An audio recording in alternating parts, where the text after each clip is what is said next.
Sir అసలా మీరు ఏం చేస్తుంటారు? డైలీ లైక్ అంటే మీ జాబ్ ఏంటి? అసలు మీ పర్సనల్ డీటెయిల్స్ ఏమైనా పర్సనల్ అంటే నేను ఇండస్ట్రీకంటే 3 ఇయర్స్ అవుతుందొచ్చి. So, okay. అంతకుముందు నేను జియోలో చేసేవాడిని. హ్మ్. టెలికామ్ ఇంజినీర్‌గా, అసిస్టెంట్ మేనేజర్‌గా చేసేవాడిని. సో, దాని తర్వాత ఫిల్మ్స్ ఇండస్ట్రీ చిన్నప్పటి నుంచి నాకు ప్యాషన్ ఉండేది. So, okay. డెఫినెట్‌లీ ఇండస్ట్రీకెళ్ళాలి, మంచిగా చేయాలి అన్నట్టుగా ఉండేది. సో, దాని తర్వాత జాబ్‌కి రిజైన్ చేసి రావడం జరిగింది. Okay sir. అంటే ప్రెజెంట్ మీరు జాబ్ ఏం చేయట్లేదు. లేదు. కంప్లీట్‌గా నేను డైరెక్షన్ దీనిపైన డిపెండ్ అయ్యాను. మరిప్పుడు ఇన్‌కమ్ సోర్స్ ఎలాగా మీకు? ఇన్‌కమ్ సోర్స్ అంటే మా ఫ్యామిలీ సపోర్ట్ ఉంది. మా అన్నయ్య వాళ్ళు ఓకే. ఓకే. చూసుకుంటున్నారు. So, okay. నాకు మా బ్రదర్ ఉన్నారు. తమ్ముడు. So, okay. తను ఫైనాన్షియల్‌గా తను అండ్ మా అన్నయ్య వాళ్ళు చూసుకుంటున్నారు. Okay sir. ఒకసారి మేడం మీ ఇంట్రడక్షన్ అసలా అంటే నేను ఫస్ట్ టైమ్ చూసాను. కానీ మీరు ఆల్రెడీ థియేటర్ ఎక్స్‌పీరియన్స్ ఉంది మీకని చెప్పి నాకు తెలిసింది. అవును. సారీ ఏమనుకోవద్దు. నేనైతే చూడలేదు. But okay. దీంట్లో అయితే మీరు చించి ఉతికి ఆరేసారు. మీకిచ్చిన ఆ క్యారెక్టర్‌కి ఖచ్చితంగా న్యాయం చేశారు. Thank you so so, much. ఒకసారి అంటే మీరెక్కడి నుంచి ఏం చేస్తుంటారు? మీ రొటీన్ ఏంటి అసలు? Actually I am from Bengaluru. Okay. Bengaluru మీది? అవును. ఆంధ్ర ఆంధ్ర, కాదు. తెలంగాణ కాదు. కాదు. తెలుగు చాలా మాట్లాడుతున్నారు. నేర్చుకున్నానండి. ఇక్కడ వర్క్ చేయాలంటే తెలుగు నేర్చుకోవాలి కదా! సో, మీరు ఇక్కడికొచ్చి ఎన్ని సంవత్సరాలయింది? 5 ఇయర్స్ అయింది. అంటే ట్రావెల్ ఓకే. చేస్తా. ఇక్కడ అక్కడ 2 దగ్గర ట్రావెల్ ఓకే. చేస్తుంటా. ఓకే. ప్రెజెంట్ ఇప్పుడు యాక్చువల్లీ ఒక 1 ఇయర్ గ్యాప్ తీసేసుకున్నా. ఇప్పుడు 4 మంత్స్ అయిందొచ్చి. లిటరల్లీ ఈరోజు ఇండస్ట్రీలో చాలా మంది పక్క స్టేట్స్ నుంచి ఇక్కడికొచ్చి వర్క్ చేస్తున్నారు గానీ, ఒక్కళ్ళు గూడా నోరు తెరిసి తెలుగు ఒక్క ముక్క కూడా సరిగ్గా మాట్లాడలేరు. గ్రేట్ అండి మీరు. Thank you so seriously much. చాలా మాట్లాడుతున్నారు తెలుగు. Thank you. అంటే కంప్లీట్ ఇక యాక్టింగ్ ప్రొఫెషనేనా? అవునండి. బేసిక్‌గా ఇండస్ట్రీకి ఎవరైనా ఒక ఫీమేల్ పర్సన్ ఇండస్ట్రీలో ఎంటర్ అవుతుంటే ఖచ్చితంగా పేరెంట్స్ హ్మ్. ఫస్ట్ అడ్డుకట్టేసేది వాళ్ళే. లేదండి. మా ఇంట్లో అలా లేదు. మా ఓకే. మమ్మీ, మా బ్రదర్ చాలా హ్మ్. సపోర్ట్ చేస్తారు. డ్యాడీ? మా డ్యాడీ ఎక్స్‌పైర్ అయిపోయి ఓకే. 3 సారీ. ఇయర్స్ అయింది. ఓకే. సో, ఇప్పుడు మీరు ఇలా ఇండస్ట్రీకెళ్ళటానికి మీకు అబ్జెక్షన్ చెప్పేవాళ్ళు ఎవరు లేరు. ఎవరు లేరు. ఓకే. సూపర్. సార్ మనం ఖచ్చితంగా 'జనని' గురించి మాట్లాడుకోవాలి. 'జనని' అనే స్టోరీ హ్మ్. అసల ఎక్కడ స్టార్ట్ అయింది? ఆ థాట్ ఎలా వచ్చింది మీకు? సో, జర్నీ అనేది నేను ఆఫీస్‌కెళ్ళే టైంలో హ్మ్. ఇప్పుడు మనకి సిగ్నల్స్ దగ్గర కొంతమంది వేరే స్టేట్ నుండి వచ్చిన వాళ్ళు ఉంటారు. హ్మ్. సో, వాళ్ళు అడుక్కునేవాళ్ళు. అవును. సో, వాళ్ళు మొత్తం అసలు ఇట్లా మొత్తం జుట్టు ఇట్లా ఏసుకొని మరి వాళ్ళెలా అంటే వస్తే ప్రెగ్నెంట్‌తో వస్తారు. లేదా చిన్న చిన్న బేబీస్‌ని పట్టుకొని వస్తున్నారు. అడుక్కుంటుంటారు. హ్మ్. సో, వాళ్ళని చూసినప్పుడు నాకనిపించింది. అసలకి వీళ్ళకి ఎలా జరుగుతుంది ఇదంతా? ఈ ప్రాసెస్ ఇది ఎలా జరుగుతుంది? వీళ్ళు ఫుట్‌పాత్ పైన ఉంటారు.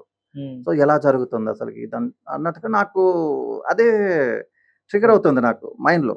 ఓకే. సో, అలా ఆలోచించుకుంటూ ఓకే. వీళ్ళకంటే ఓకే. తెలివున్నది. కాబట్టి వీళ్ళు పుట్టిన బేబీని ఎలాగైనా పోషించుకోగలరు. హ్మ్. సో, బట్ వీళ్ళ ప్లేస్‌లో హ్మ్. ఒక మతి స్థిమితం లేని ఆముంటే ఎలా ఉంటది? సో, ఒకవేళ తనకి ఎవరైనా ఇప్పుడు మన సొసైటీలో జరుగుతూనే ఉన్నాయి. ఎన్నో అసలకి ఎలా అంటే రేప్స్ జరుగుతున్నాయి. చిన్న హ్మ్. పిల్లల్ని వదలట్లేదు. అసలు ఒక ఎలా అంటే ఒక ఏజ్ అనేది లేదు.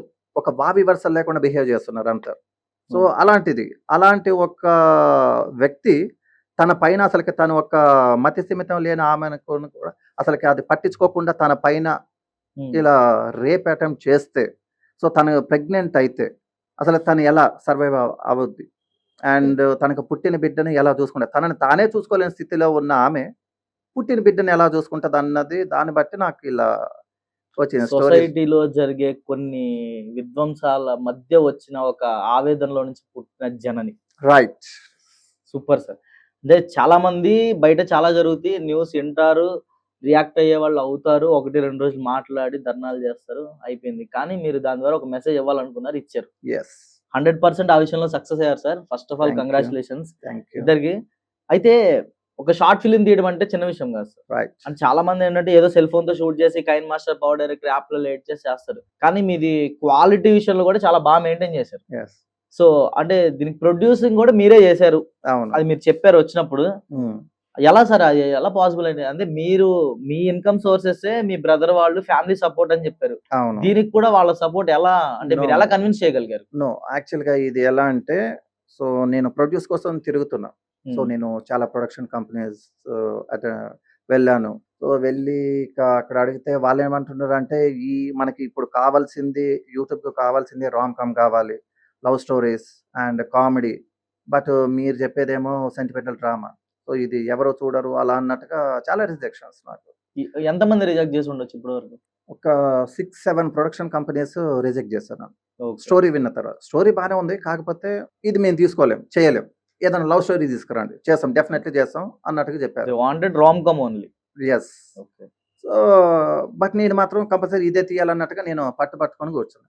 హ్మ్. తీసి ఇదే తీయాలి. సో, అన్నట్టుగా నేను ఉన్నా. సో, దాని తర్వాత చాలా ప్రొడక్షన్ కంపెనీస్‌కి వెళ్ళాను. కొంతమందేమో దీనికి చాలా ఎక్కువ అమౌంట్ అవుతది అన్నట్టుగా చెప్పారు. బట్ దీంట్లో ఒక స్పెసిఫిక్‌గా ఒక రెయిన్ సీన్ ఉంటది. అవును. మనకి డెలివరీ డెలివరీ టైమ్‌లో టైమ్‌లో rain scene. Rain scene. So, దానికి వాళ్ళు ఓన్లీ ఈ రెయిన్ సీన్‌కే 80,000 అవుతాయి అన్నట్టుగా చెప్పారు. ఓకే. బట్ నేను వాళ్ళకి చాలా తక్కువలో చేశానని చెప్పాను. బట్ వాళ్ళు వినలేదు. బట్ మీరు చెప్తే నమ్మరు. ఆ సీన్‌ని జస్ట్ 4,000లో చేశాను నేనది. 4,000లో రెయిన్ సీన్ 4,000లో చేశారు. చేశాను నేనది. సార్ ఒక ట్యాంకర్‌ని పిలిపిచ్చి, ఒక ట్యాంకర్‌తో వాటర్ మనం అక్కడ షవర్ కొట్టించినా సరే వాళ్ళు తక్కువలో తక్కువ ఒక 10,000 అడుగుతారు సార్. రైట్. బట్ నేనది ఒక 4,000లో నేను ప్లాన్ చేశానది. బట్ ఏంటంటే ఎలా నాకు ప్లాన్ చేశారో ఒకసారి చెప్పండి? ఎందుకంటే హ్మ్. చాలా మంది యూట్యూబర్స్, షార్ట్ ఫిల్మ్స్ చేసేవాళ్ళు ఈ రెయిన్ సీన్‌లకి, ఆ థండర్ ఎఫెక్ట్‌లు చాలా ఇబ్బంది పెడుతున్నారు. హ్మ్. ఆ సీక్రెట్ రివీల్ చేయండి. లేదు మీరు చాలా హ్మ్. మందికి దారి చూపించిన వాళ్ళవుతారు. హ్మ్. చెప్పండి. సో, ఆ సీన్ వచ్చేసి యాక్చువల్‌గా ఒక డ్రమ్‌లో వాటర్ తీసుకొని ఒక 2 మోటార్స్ సెట్ చేశాను. సో, 2 మోటార్స్ త్రూ ఏంటంటే మనకి ఇప్పుడు నర్సరీలలో స్ప్రింక్లర్స్ ఉంటాయి. ప్లాంట్స్‌కి రైట్. Water sprinkling. సో, అది స్ప్రింక్లర్. సో, అవి పెట్టాను. అవి ఓకే. పెట్టి నాకు ఎక్కడైతే నా ఫ్రేమ్‌లో నాకు వాటర్ రావాలో నేను ఆ ప్లేస్‌లో వచ్చేలా నేను ప్లాన్ చేసుకున్నా. ఓకే. సో, అలా సీన్ తీయడం జరిగింది నాకు. దీనికి అసిస్టెంట్ డైరెక్టర్స్ ఎవరు లేరా? ఎవరు లేరండి. అది మొత్తం నేనే ఆల్ ఇన్ చూసుకున్నాను. వన్ సాంబార్. అంటే మొత్తం ఇప్పుడు మీరు మానిటర్ కాకపోయినా లిల్లీపుట్ అన్న పెట్టుకొని చూసుకోవాలా? ఫ్రేమ్ చూసుకోవాలి మీరు. హ్మ్. మీరిక్కడ ఫ్రేమ్ చూడకుండా అక్కడికెళ్ళి మీరు ఆ వాటర్ స్ప్రే అంతా మీరు చేస్తే అది అది. ఎలా? అది నేను జస్ట్ ఈ రెయిన్ సీన్‌లో కొంచెం ఇప్పుడు నేను చేసింది కూడా అది నా నేటివ్ ప్లేస్. ఓకే. ఖమ్మం డిస్ట్రిక్ట్‌లో Jastipalli village. Okay. Okay. So, అది ఓకే. మా నేటివ్ ప్లేస్. బట్ ఇక చైల్డ్‌హుడ్ నుంచి మేము ఇక్కడే సిటీలోనే సెటిల్ అయిపోయాము. సో, ఏందంటే మా ఊరి వాళ్ళు నాకు చాలా హెల్ప్ చేశారు. మీరు ఓకే. చూస్తే ఇప్పుడు మనకి అక్కడ డెలివరీ సీన్‌లో అక్కడ అక్కడ నాకు హెల్ప్ చేశారు. అండ్ హోలీ సీన్‌లో యెస్. హోలీ పోలీసుల్లో చాలా సీన్‌లో మంది పిల్లలు గూడా ఉన్నారు. పిల్లలున్నారు.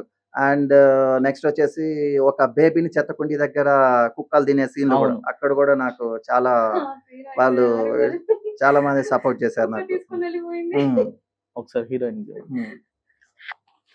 మేడం ఈ స్టోరీ మీ దగ్గరికొచ్చినప్పుడు హ్మ్. అంటే మీరు ఒకటి అబ్జర్వ్ చేస్తే నేను చూసింది చెప్తున్నాను. తప్పుగా అనుకోవద్దు. ఓకే. ఓకే. దెన్. ఆల్‌మోస్ట్ మీ జుట్టు మొత్తం ఇలా ఫ్రంట్ ఫేస్ మీదకుంది. అవును. మీ ఫేస్ రివీల్ అవ్వదు. అవును. అంటే అవ్వకూడదు అని ఫేస్ అసలు చేయలే. చాలా వరకు కనపడదు. అవును. అంటే ఇక్కడ మీరు ఎలివేట్ అయ్యేది తక్కువ. క్యారెక్టర్ ఎలివేట్ అయ్యేది ఎక్కువ. అవును. సో మీకు ఫేమ్ రాదు 100%. నో ప్రాబ్లమ్ ఎందుకంటే ఫేస్ కనపడదు. సో అవును. ఇలాంటి ఛాలెంజ్‌ని మీరు ఎలా యాక్సెప్ట్ చేయగలిగారు? అన్నా పర్లేదండి. నా ఫేస్ కనపడకుండా పర్లేదు. నేను చేస్తానని చెప్పాను. 1 ఓకే. ఇయర్ యాక్చువల్లీ 1 ఇయర్ ఆ స్టోరీ 1 ఇయర్ నుంచి ట్రై చేసా. ఆ తర్వాత మళ్ళీ నాకు ఫస్ట్ స్టోరీ చెప్పారు సారు. ఓకే. తర్వాత కొంచెం 1 ఇయర్ గ్యాప్ వచ్చేసింది. ఓకే. మళ్ళీ నా దగ్గరికే వచ్చింది ఆ స్టోరీ. మీరే చేయండి. మీరే చేస్తే బావుంటదని. సో, అందుకే ఓకే. తనకి థాంక్స్ చెప్పాలి డైరెక్టర్ గారికి. ఒక చిన్న పర్సనల్ క్వెషన్. ఎంత ఇచ్చారు రెమ్యూనరేషన్? ఇచ్చారండి. మంచిగానే అదెంత? ఇచ్చారు. మంచిగానే. చెప్పకూడదు. ఎన్ని రోజులు షూట్ చేశారు మీరు? 1 వీక్ ఆర్ 4 డేస్. 7. ఆ! 7 డేస్. అది ఎంత ఇచ్చారు? ఎక్కువే ఇచ్చారండి. చెప్పకూడదా సార్? Okay sir. ఇక్కడ మనీ ఈస్ ఇంపార్టెంట్ కాదండి. క్యారెక్టర్ అయితే న్యాయం చేశారు. Thank you so much. Next projects ఏం చేస్తున్నారా మీరు? చేస్తున్నానండి. ఓకేనా? చేస్తున్నా. అంటే ప్రెజెంట్ హైదరాబాద్‌లో సర్వే అవ్వడానికి. ఓకే. దానికి ప్రాబ్లమ్ లేదు. ఓకే. సూపర్. సార్‌కి ఇవ్వండి. సార్ ఈ షూట్ మొత్తం గూడా ఒక విలేజ్‌లో జరిగింది. రైట్. ఇప్పుడు చెప్పారు మీరు మీ సొంత విలేజ్ అని చెప్పి. అవును. అంటే ఇప్పుడు తక్కువలో తక్కువ మీరు ఒక 5గురన్న టీమ్ ఉండుంటారు. లైక్ అంటే యెస్. నా ఎస్టిమేషన్ డైరెక్టర్, కెమెరామన్, హ్మ్. లైటింగ్‌కి ఖచ్చితంగా ఒకళ్ళు ఉండాలి. హ్మ్. నెక్స్ట్ హీరోయిన్ హ్మ్. ప్లస్ ఇంకొక ఇద్దరు ఆర్టిస్టులు ఉన్నారు దీంట్లో. ఒక lovers right. Character. Right. So, overall ఒక 5, 6 మెంబర్స్‌కి మీరు అక్కడ ఆ కాంబినేషన్ ఎలా సెట్ చేశారు? అసలు ఆ విలేజ్‌లో మీరక్కడ ఉండట్లేదు. యెస్. ఎలా ఉన్నారు అక్కడ? ఆ ప్లేస్ అంతా నాకు తెలిసి ఇప్పుడు బెంగుళూరు సిటీలో పెరిగొచ్చానని చెప్తాను. అవును. అవును. ఎలా సో, పాసిబుల్? తనొచ్చేసి బెంగుళూరు. హ్మ్. సో, నేను ఈ షూట్ కోసం అన్నట్టుగా నేను ఖమ్మం డిస్ట్రిక్ట్ విలేజ్‌కి పిలిపించాల్సొచ్చింది తనని. హ్మ్. సో, తనని పిలిపించి ఖమ్మం డిస్ట్రిక్ట్‌లో మనది సిటీ అన్నట్టు ఖమ్మం అనేది. సో, హ్మ్. పెద్ద సిటీ. అవును. సో, అక్కడే ఒక హోటల్ తీసుకొని హోటల్‌లో ఓకే. ఉంచాను. ఓకే. సో, దాని తర్వాత ఇక ఎవ్రీ డే మేము షూట్‌కనేది ఖమ్మం నుంచి అక్కడ విలేజ్‌కి ఒక 20 కిలోమీటర్స్ ఉంటది. 20 కిలోమీటర్స్ అంటే 1 అవర్ జర్నీ ఆ! ఉంటది. 40 అలా మినిట్స్ 1 ట్రావెల్ చేసేవాళ్ళం. హ్మ్. సో, మనకి ఇక ఇంకోటేందంటే నా చైల్డ్‌హుడ్ ఫ్రెండ్స్ హ్మ్. చాలా హెల్ప్ చేశారు నాకు. ఓకే. సూపర్. సో, నాకక్కడ ఏమన్నా ఎక్విప్‌మెంట్స్ కావాలనుకున్నా, లేదంటే ఏదైనా పర్మిషన్స్ కావాలనుకున్నా, యాక్చువల్‌గా ఏంటంటే ఇప్పుడు తను మేకప్ అవ్వాలి. హ్మ్. మేకప్ చేసుకోవాలి. సో, మేము చేసింది కూడా చాలా మిడ్ సమ్మర్‌లో చేసాం అది మేలో. సో, ఆ ఎండలలో హ్మ్. సో, ఎండలో చాలా కష్టపడి మేము ఎర్లీ మార్నింగ్ వెళ్ళేవాళ్ళం హ్మ్. సెట్‌కి. సో, 7:00కి అలా వెళ్ళి ఒక 1 అవర్ ఆ! ఆ! మేకప్ మేకప్‌కే చాలా టైం పడతది తనకి. సో, దాని తర్వాత మళ్ళీ మేము 1:00 లంచ్ టైమ్ వరకు షూట్ చేసేవాళ్ళం. ఆఫ్టర్ లంచ్ మళ్ళీ ఒక 4:00 వరకు మేము రెస్ట్ తీసుకునేవాళ్ళం ఎండకి. హ్మ్. సో, రెస్ట్ తీసుకున్న తర్వాత మళ్ళీ 4:00 నుంచి మళ్ళీ షూట్ స్టార్ట్ చేసేవాళ్ళం. సో, దానివల్ల మాకు 7 డేస్ పట్టింది. లేదంటే ఎర్లీగా ఫినిష్ చేసేవాడిని. ఒకవేళ కంటిన్యూ చేస్తే మాత్రం డెఫినైట్‌లీ ఎర్లీగా ఫినిష్ చేసేవాడిని. ఓకే.